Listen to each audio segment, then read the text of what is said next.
सजनवा के इंतजार में अखियां बाटे जागल,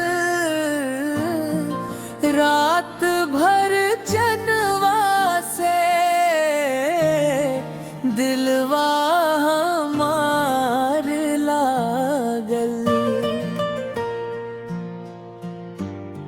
हा जाए बलमुआ अब ना तरसावा, तोहरा बिना लागे ना मनवा के ठिकाना।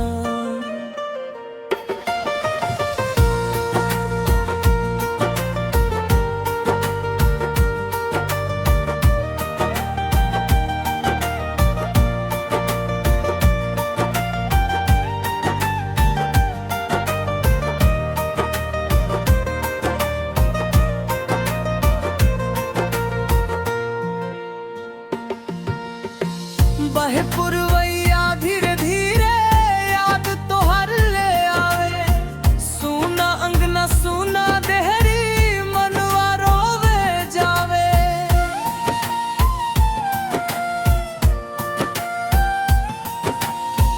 चिट्ठी ना संदेशवा कैसे दिन काई, तोहरे बिना सजना जिंदगी सुनी लागी। आ जाओ राजा जी दिलवा पुकारे, तोहारे खातिर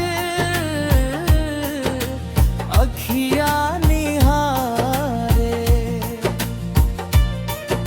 सपना में रोज वाजी आवे, प्यार के बातिया सुनावे।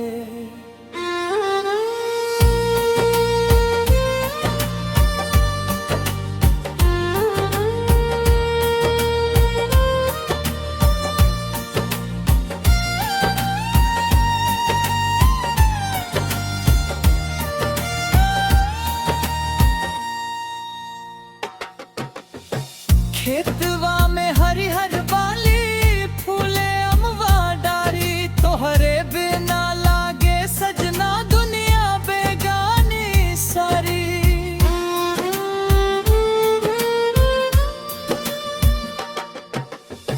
सावन के रिमझिम फुहार दिलवा के तर तोरे, संग बितल में हार फिर से छाई। आजा